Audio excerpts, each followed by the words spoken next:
Hello and welcome to our holiday episode. Ho ho ho. Merry Christmas. Thank you guys so much for joining us from our Delete This Podcast family to yours. We want to wish you guys a happy holiday season, happy winter season, happy just New Year's in general. But we're actually going to be with you guys also for New Year's too. So we'll be wishing you guys all the best then as well. But before we get started with today's episode, that hopefully you guys clicked for due to the topic, but if you didn't click because of the topic and maybe you clicked for whatever other reason, your fingers slipped, regardless, I'm going to share with you guys a little bit about my Christmas past, the ghost of Christmas past. Okay, so I was digging up in the archives various different images that I had trying to figure out what could I share with my Delete This Podcast family, and this is what I found. I found this image of me in Egypt a couple of years ago. And just for the record, I will not be returning to Egypt. I am sorry to the Egyptian people. It just wasn't the place for me. I visited with my family, and when we were traveling around, we just found it very difficult to see different people, not different people, see different things without running into like traffic. There was so much noise pollution from cars honking because of all the traffic, music blasting. It was like your senses were overloaded to the max, and I just would not personally return back, but I have my love for the Egyptian people, so, hey, there's always a time for returning. But, hey, maybe also I was thinking too, if you were a traveler, like a single traveler or like a double traveler, then I think it could actually be the place, but I feel like for in a group setting, it's not really the place to go.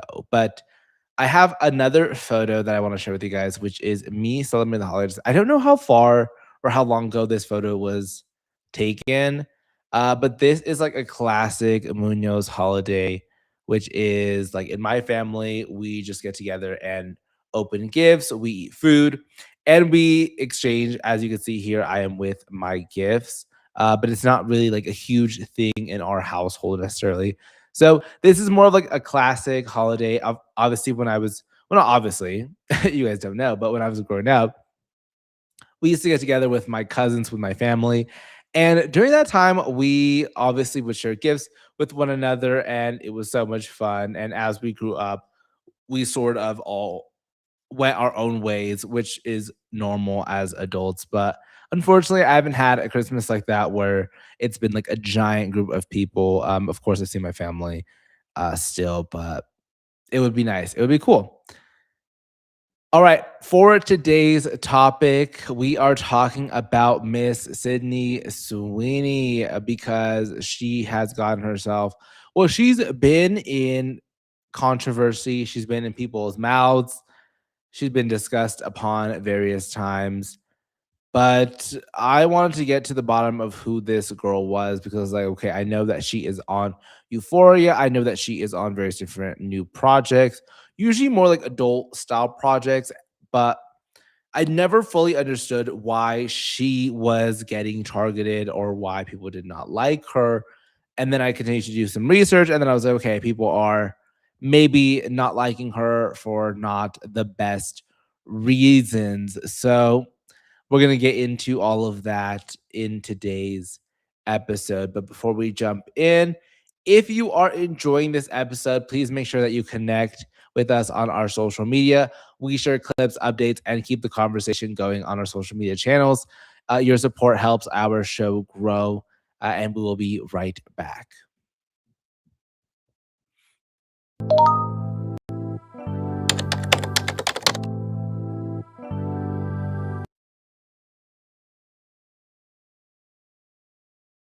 I first became aware of Sydney. Well, I didn't first become aware of Sydney Sweeney during this time, but when I was like, okay, this has gone way too freaking far, I saw Sydney Sweeney's lie detector polygraph interview with Vanity Fair, and I was like, oh my God. She said that she has two TikToks. One that is like her personal one where it's like arts and crafts, chill. The other one that it was like the public TikTok and she was just getting, I guess, attacks solely on that TikTok. And I was like, I don't know if this is the TikTok algorithm and it works this way because people are tagging Sydney Sweeney and things, and then they're saying like their commentary on her, or is it that she is searching that content? The reason why I question this is because there is also this Republican politician called Vivek Ramaswamy, something like that, and he said that he also faces on his public TikTok a lot of negative commentary, and I was like, okay, is he also just searching his name a lot, or is it because he has a public account that people are just putting his account in it? I'm not sure exactly what the case is, but it definitely struck me as very concerning for sure. But you guys take a look. What is on your FYP? Depends on what TikTok I'm on. If I'm on my private TikTok, my entire For You page is history facts and arts and crafts. And then if I'm on my Sid's Garage page, it's sadly a lot of hate about me. Sid's Garage? Is that your public TikTok? How is there bad stuff? I thought it's content that you create. How sad, you guys. When I heard that, I was like, you know what?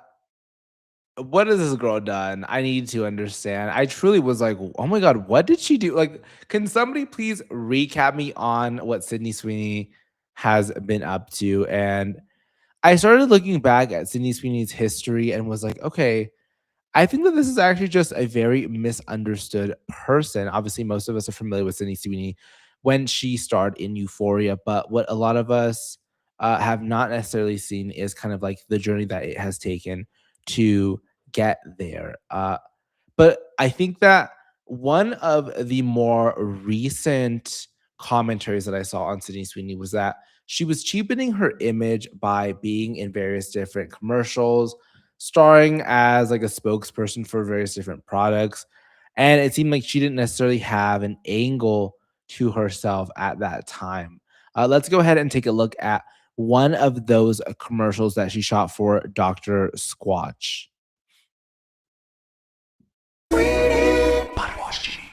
Let's face it, guys only want one thing. Wish I had something natural instead of this synthetic body wash. Sydney Sweeney, body wash genie? Dr. Squatch Natural Body Wash for Men. They're tired of smelling thirsty. Sydney Sweeney. Holy coconuts, it even smells natural. And it's moisturizing. At the end of the day, they just want to crack open a natural one with the boys. Sydney Sweeney, body wash genie. Dr. Squatch Body Wash. Let me know what you guys think, if you think that this is a sexualization of Sydney Sweeney, or if you think that this is something that I don't know. I don't even know the other option to give you guys, if I'm being honest. I think that what's interesting about Sydney Sweeney is that I do feel like she has been marketed in a more traditional way in terms of selling her body for sex, it seems, or selling the sex appeal to a specific product. And I think that is definitely symbolized by the partnership with Dr. Squatch, because it doesn't necessarily make sense for Sydney Sweeney to be marketing a men's deodorant if she doesn't wear it herself. But I will say a huge shout out to Dr. Squatch. I do wear their deodorant. It's actually one of the only ones that doesn't cause me to break out, which I'm not wearing at the moment because I'm a little bit itchy. If you guys didn't see me scratch myself. But yeah, there's another video that I saw of Sydney Sweeney with Dr. Squatch, and I was like, okay, interesting. Let me see if she is or is not sexualizing herself. Let's go ahead and play that clip. Dirty little boys, are you interested in my body? Wash? Well, you can't have it. Because this isn't for boys, it's for men. And real men don't use cheap commercial body washes labeled by the FDA as a synthetic cleanser. But this... Yeah, well, so what do you guys think in terms of Sydney Sweeney's kind of her presentation within these advertisements? I think it's very interesting just to see it. But I digress. I want to shift gears a little bit and talk about the American. Oh, well, actually, I was before I jump over to the American Eagle, I was gonna say that for the Dr. Squash ad, I thought that I was having a little bit of a Mandela effect regarding the advertisement because I could have sworn that it was an Old Spice commercial that she started, but turns out that it was Dr. Squatch. So cheers to that. Hopefully that did help them. Yes, shifting over to the American Eagle advertisement, it seems as though this is the main point of critique that people had over Sydney Sweeney as of recent. So let's go ahead and take a look at that American Eagle ad together, the infamous Sydney Sweeney ad. Genes are passed down from parents to offspring, often determining traits like hair color, personality, and even eye color. My genes are blue. Sydney Sweeney has very genes. All right, what do you guys think about that? I know that this is a topic that has been beaten like a dead horse, I know. But I think the reality is that obviously Sydney Sweeney is intending to mean that, or not Sydney Sweeney herself, but the marketing team is meant to uh do a play on words regarding genetics and genes being passed down in by a family member to another family member if they are obviously made well. And I think that the thing with the commercial is that people have to begin to think if they are being offended by a commercial to that same degree, then I think that they need to question their own fragility in that sense. But what do you guys think? Yeah, I don't necessarily think that Sydney Sweeney's intention or the intention of the American Eagle ad was to incite any kind of racial issue. In fact, I thought that the marketing at best was kind of a lazy marketing tactic, if I'm honest. Like, it was like, okay, let's get a hot girl to star in the commercial and let's just put her in there and just have her say something. And let's see people buy the commercial because they think that Sydney Sweeney is hot. Obviously, that backfired on them, but upon seeing additional commercials related to the American Eagle campaign, I was like, yeah, there is no way that this was intended to be racial at all. Let's go ahead and take a look at the next American Eagle campaign by Sydney Sweeney. I'm not here to tell you to buy American Eagle jeans. And I definitely won't say that they're the most comfortable jeans I've ever worn. Or that they make your butt look amazing. Why would I need to do that? But if you said that you want to buy the jeans, I'm not going to stop you. But just so we're clear, this is not me telling you to buy American Eagle jeans. Sydney Sweeney has very genes. Yes. So as you can see there, the marketing tactic deployed there is not super intelligent. It's just like, hey, I have these jeans. I'm a hot girl. Buy the jeans. And then the other one's like, hey, jeans are passed down from generation to generation, and just like genetics. It's very simple marketing, but I understand that there obviously is the intention. I think the other thing that was hurtful during this time was that there was the Cat's Eye commercial, and that Cat's Eye commercial did phenomenal. I absolutely loved the commercial. I learned the dance, everything. I was obsessed with it. But I will say that in comparison to the Sydney Sweeney one, the Cat's Eye commercial, obviously the Cat's Eye girls are obviously very, what would you say? They are ethnically diverse and they're all very beautiful. Like, you have one that is very Indian looking, there's one that is like black, there's one that's Latina. There's various different types of women represented that seemingly are represented there in comparison to Sydney Sweeney, who is a traditional blonde, blue eyes, classic bombshell. But for the Cat's Eye commercial, I think that a lot of people were feeling like it was very cohesive and representative of the brand and also of the group, and also somewhat wholesome. Whereas the Sydney Sweeney one played on these tropes of race and genetics and understanding that uh, white people or white European features are the superior features. But I don't know, like I said, to me, it just is a little bit more of a simple marketing tactic here. Uh, I like to think of Sydney Sweeney, and you'll see from the title of this video as the hot girl marketing stunt. You have probably seen this stunt being done for other hot girls in Hollywood. For example, Megan Fox, when she was in Transformers, we're showing that image right now of her bent over the car as she is holding open the lid of the car. So, this is an image that is very popular for Megan Fox, and at the time, it seems like, okay, there is this hot girl, let's make her hot.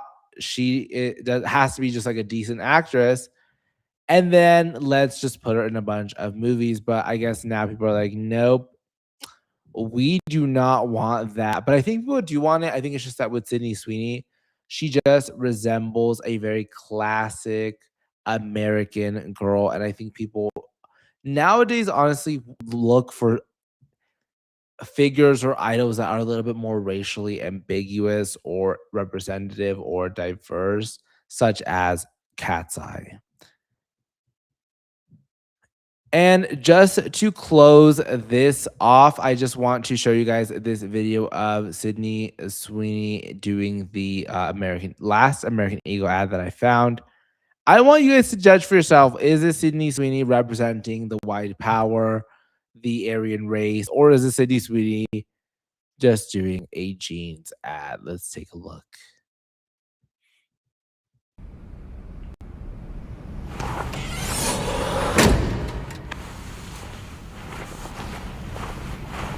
Sydney Sweeney has very canes. She has great genes. Is there really much more to it? I don't feel like there is, but you guys let me know if I am wrong about that, okay? So, just a quick pause. If you are enjoying this episode, make sure to stay connected with us on our social media. We share clips, updates, and keep the conversation going on our social media channels. Your support helps keep the channel growing.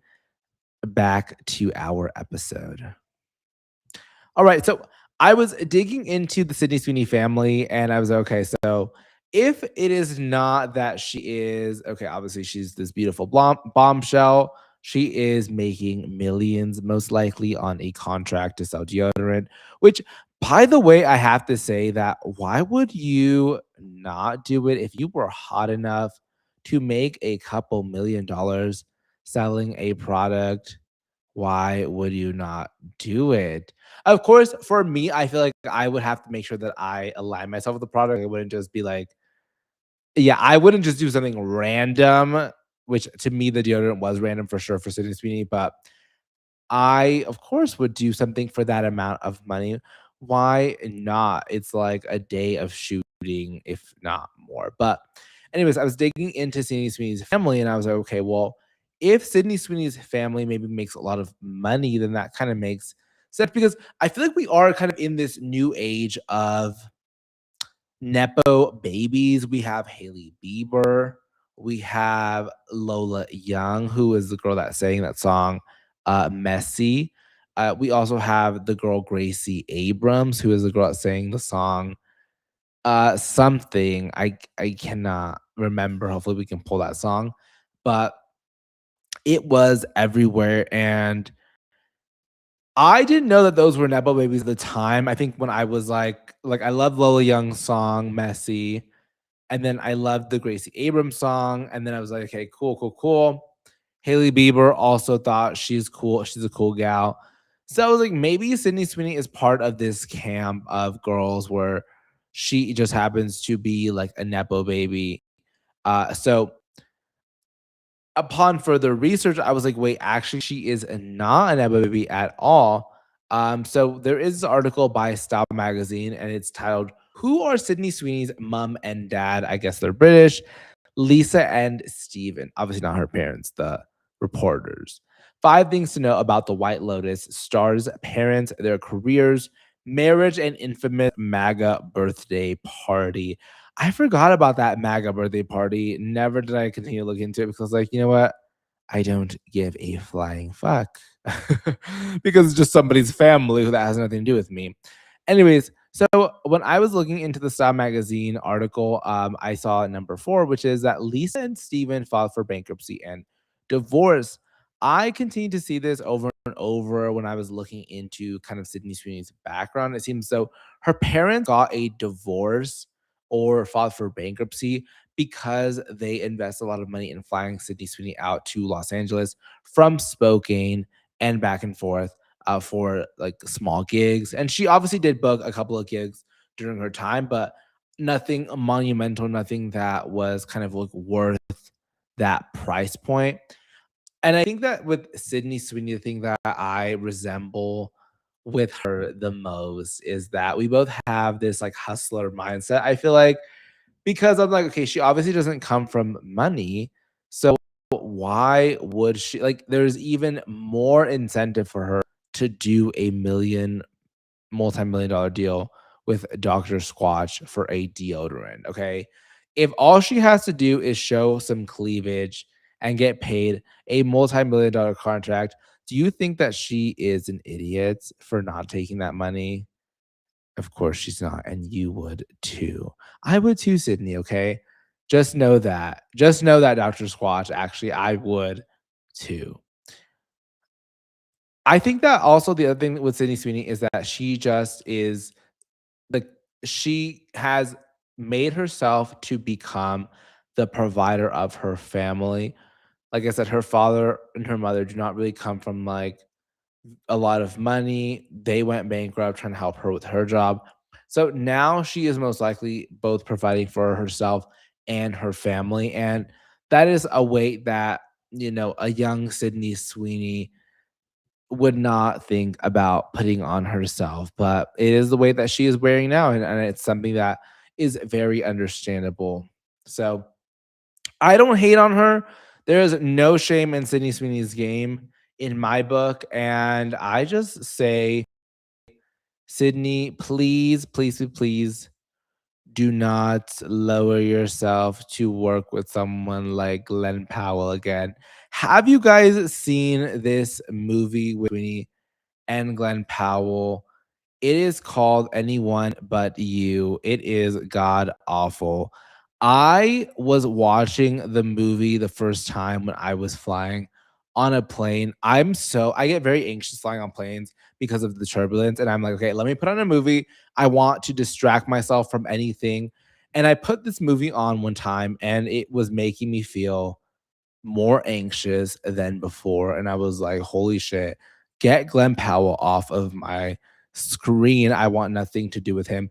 I think that Sydney Sweeney, to me, I never even noted that she was a bad actor. When I saw her in Euphoria, White Lotus, The Handmaid's Tale, I was like, okay, cool. She actually is a pretty decent actress, and I feel like she acts up to the people that she's around. But Glenn Powell brought her all the way down to the rafts of hell. And I want nothing to do with that movie. I was like, how did this couple, I swear to God, they had more chemistry off screen when they were doing their press tour than on screen. I was like, this is so uncomfortable to watch. And I was like, where did Glenn Powell come from again? I don't know. Anyways, I just want to say for you guys, thank you again so much for joining us for your holidays. I'm so excited that we get to be here with you guys. This is such a labor of love for us to be able to deliver this podcast out for you guys on a more consistent schedule. And we will be back tomorrow. So if you are a fan or are becoming a fan of the podcast, then thank you so much for joining us both live and also whenever you catch our videos. But if you guys do have any tips to share with us, we do have a tips inbox, which is therealkevinm.info@gmail.com. If you guys have any stories that you guys would like us to cover, any tips related to stories that we have covered, really anything, you guys can share that with us there on that email address. Thank you guys so much for hanging out with us. If you enjoyed this episode, the best way to support is by liking, subscribing, following, and sharing this with someone you would who would enjoy this video. New episodes stream weekly on Spotify, Amazon Music, Apple Podcasts, and YouTube. We'll see you next time. Take care.